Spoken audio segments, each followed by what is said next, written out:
We're going to jump into our Chicago Bears mailbag here in just a second. But hey, help us get to 31,000 subscribers as soon as possible. We're at 30,814 as we film this. Let's get to 31K in the next couple of days. YouTube.com/BearsNow. Hit that red subscribe button and help us reach 31,000 subs because we bring you videos every single day.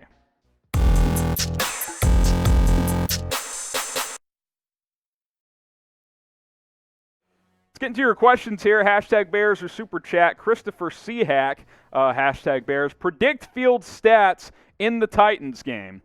I don't know. I mean, let's say he plays a half. How about he throws for 135 yards, rushes for 60, 2 total touchdowns? I'd be pretty happy with that. 200 total yards of offense and a couple of tutties for Justin Fields. It's a half of football in the preseason. I don't know what numbers he'll put up. I'm just spitballing. $135 throwing, 60 rushing, 2 total touchdowns. There you go. Brian Dale, does Rodney Adams make it as the number 3 wide receiver? Not the number 3 receiver. I think he's got a good shot of making the final roster, but I think he's on the roster bubble, which means he'd be the 5th, 6th, 7th receiver, depending on how many the Bears carry. I think the top 4 in no order, I mean, A-Rob and Mooney, top 2, obviously. 3 and 4, Goodwin and Damiere Byrd, I think that's pretty safe. I think Daz Newsome makes this team as a rookie, and then I think Rodney Adams is the early favorite to be wide receiver 6, but we'll see if Riley Ridley or Javon Wims can make a late push here. Scott Osborne with the question, will the Bears trade Robert Quinn to the Jets and Foles to the Falcons? We talked about both those trade rumors on Monday's show, so it's certainly a possibility. I don't think Quinn to the Jets is that likely because his contract sucks. I would love it for the Bears. It would clear $23 million over the next 2 seasons. And then Nick Foles to the Falcons. Maybe. I mean, we'll have to wait and see. They did sign Josh Rosen, so if you want Foles to the Falcons to happen, root for Rosen to struggle. Desmond, ooh, I like this one. This is juicy. Akiem Hicks for OBJ. I think this was a Bleacher Report idea. I think I saw. I was maybe gonna dive into it. We'll just dive into it now, I guess. I don't really think it makes sense for either side. I don't think the Bears want Odell Beckham's contract, and why would the Browns trade their top receiver for Akiem Hicks, who's getting older? I don't think it makes sense. It's juicy. It's 2 big names, obviously, but I think both sides actually say no to this one. Super chat from Christopher Watson. Appreciate it. You think Caleb Johnson can pass Iggy on the depth chart? Been impressed with him. He has been impressive, man. Look, the linebackers, the depth ones, have played pretty strong. Now, I think we saw on Saturday that this team needs Roquan Smith in a major way. They missed him against Buffalo. I think they missed Danny Trevathan as well. But Alec Ogletree's obviously showed out. Caleb Johnson's maximized his reps. I think Johnson's got a chance to make this team, which is a good sign because I don't think he was really on that many people's radars coming into training camp. Don Bird, Detroit versus everyone. Justin Fields' helmet still rolling. Yeah, Jared Goff wouldn't have gotten straight up or back up in about 2 seconds the way Fields did. But you enjoyed Jared Goff this year, Don, and we appreciate the stimmy. Eric Freer, hashtag Bears, is Dalton a glorified crash test dummy to break in the O-line?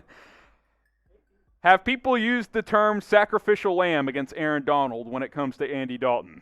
Perhaps. Is that true? Probably not, but it's interesting to think about. I'm still somewhat optimistic about the O-line if it's fully healthy, especially the interior, but I'll tell you what, I'd probably rather see Andy Dalton get beat up by that Rams front than Justin Fields. I'll just leave it at that. Jonah Gonzalez, do you think the Bears' defense will be as elite as the 2018 defense? No, it won't be. I still think it can be good. I'm not going to freak out over what we saw on Saturday against Buffalo. Buffalo had a good game plan. I was a little concerned by Desai's pretty much lack of adjustments. Also, and a good point Nagy made this week, the Bears did not tackle well. Like, you have to tackle in this league. So I don't think it'll be as good as 2018, but I'm still optimistic it can be a top 10, if not at least a top 15 group. Willie Ferunum, $2. Appreciate the super. Do you think Fields will be starting by week 4? That kind of is like the week everybody throws out there. I threw that out there a while back as a possibility because, A, that's the game against Detroit at home. That defense stinks.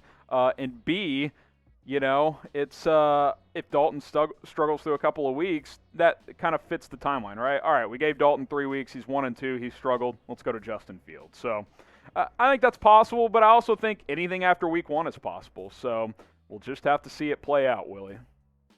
So what do you guys think? What week will Justin Fields take over? Week 2, 3, 4, 12, 10. Let me know. What week of the regular season do you guys believe Justin Fields will take over for Andy Dalton? Alan Mack here. Does Khalil Mack stay with the Bears for the rest of his career?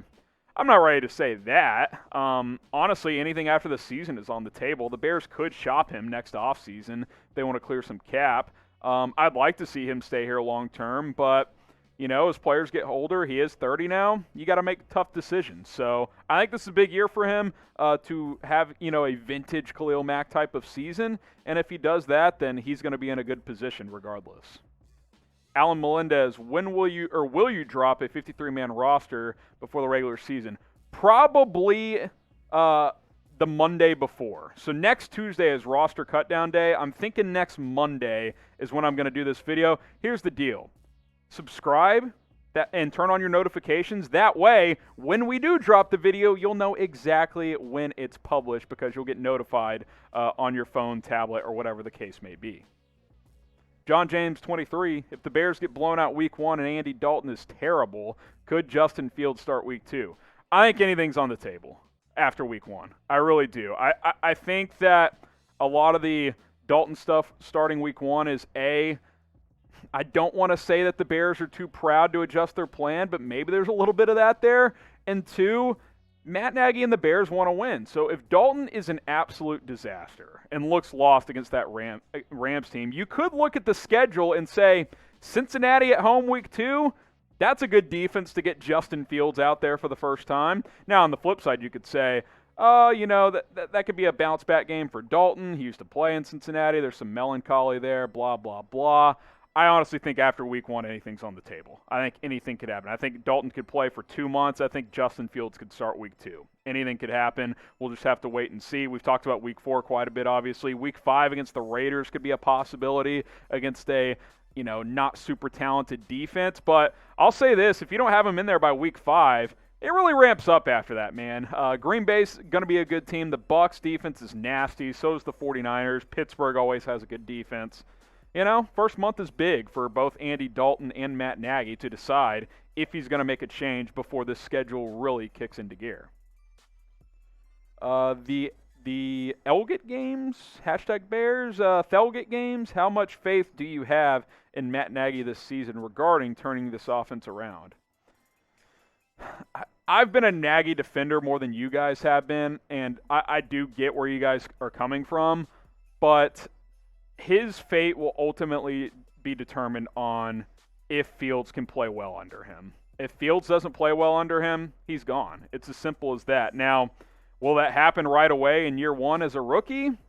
I don't know. I think it's very much an unsure answer to that question. We have to truly see it play out because up to this point, we haven't seen Nagy play with an elite quarterback. We think Fields is elite, but we don't truly know yet until he gets out there and starts playing. So I'm optimistic, but I can't sit here and say, oh, yeah, it's a done deal. Matt Nagy's going to have this offense cooking once Justin Fields gets in there. We just don't know. And Bragg, 7, appreciate the super, #Bears. Mooney and A-Rob will be a better duo than Marshall and Jeffrey, 1,000 yards each. That duo was nice when Alshon and Brandon Marshall were obviously in Chicago. I do think this duo has major potential, though. You guys know how I feel about Allen Robinson. I think Darnell Mooney is going to be a really good deep threat in this league for a long time, and I think he's more than that as well. He can run the full route tree. He exceeded my expectations in a major way last year, and when Matt Nagy puts him in the same sentence as Tyreek Hill, another player he coached, that speaks volumes. Now, that doesn't mean he's going to be Tyreek Hill, but if he can be Tyreek Hill light, can he be 75% of Tyreek Hill? Then that's a legit number 2 receiver in the NFL. So I don't know if they'll go for 1,000 each in Bragg, but I am excited about their potential together. Today's sponsor is BetUS, and if you want to make money all season long, there's really just one place to do it. That is chatsports.com/bears, and then use our promo code BEARDOWN to get a 125% deposit bonus. Got to use our link, chatsports.com/bears, then the promo code BEARDOWN, all one word. And hey, Rookie of the Year odds are cooking right now, and I'll be honest. Don't crucify me for saying this. I kind of think it's worth putting a 10 spot on Zach Wilson while plus 750 is still available. We don't know when Justin Fields is going to get in there. We don't know when Trey Lance is going to get in there.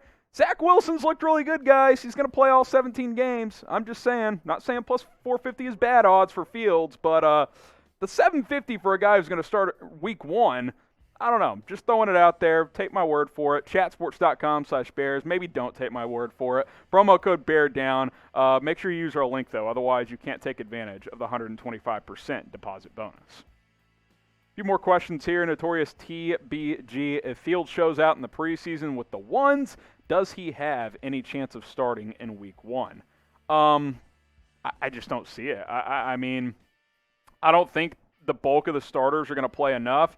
And I think at this point, Nagy, he's digging himself in a hole that if he reverted on Dalton as the week 1 starter at this point, he would lose some credibility. I think you have to start Dalton week 1 at this point. Obviously, you don't have to. No one's putting a gun to his head and telling him he has to. But when you say it 10 times and you keep saying it and you don't even play him in the final preseason game and then you reverse ship if Fields plays well this weekend, I just don't see it. I think that the earliest Fields would start would be in week 2. Let me know, who is your favorite Bears player ever? It can be a current player. It can obviously be a former player, an all-time great. Walter Payton, Devin Hester, Brian Urlacher, whoever it is, Sid Luckman. Who is your favorite Bears player ever? Obviously, Smokin' Jay can be in the mix as well. Let us know in the comments, favorite Bears player of all time. Alan Mack, #Bears. Take out Justin Fields. What player has been the standout player in the preseason? So obviously, if you take Fields out. You know who? Khalil Herbert, man. He can play in this league. Khalil Herbert will make this team.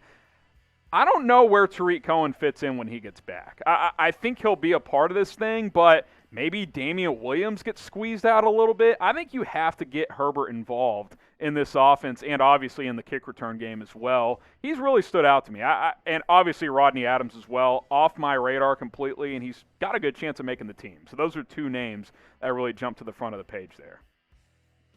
Ratify, if the Bears trade for Donald, what would the Bears D-line, Aaron Donald, would the Bears D-line be unstoppable? I mean, Aaron Donald, Akiem Hicks, Bilal Nichols, Mario Edwards, if you count Khalil Mack, who's an outside linebacker in the scheme, yeah, that'd be pretty damn dominant, Ratify, but it would cost you about 4 first-round picks to pull it off, so I don't think that's going to be in the cards, unfortunately.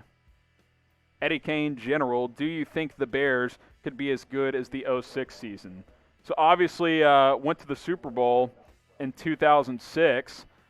I think the offense is more talented than that group, but you know, I don't think the defense will be as good. So a lot of it comes down to quarterback play.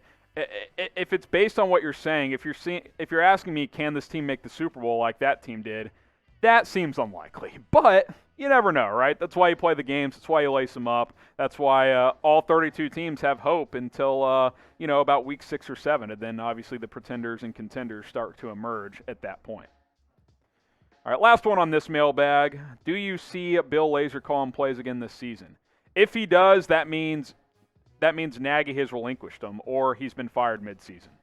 So, honestly, you probably don't want Bill Lazor calling plays this season because that means that the Bears have really had major problems. So, yeah, we'll see. If he does, that means Nagy is searching for all kinds of answers, kind of like he did down the stretch last year, and to his credit, it actually worked out fairly well.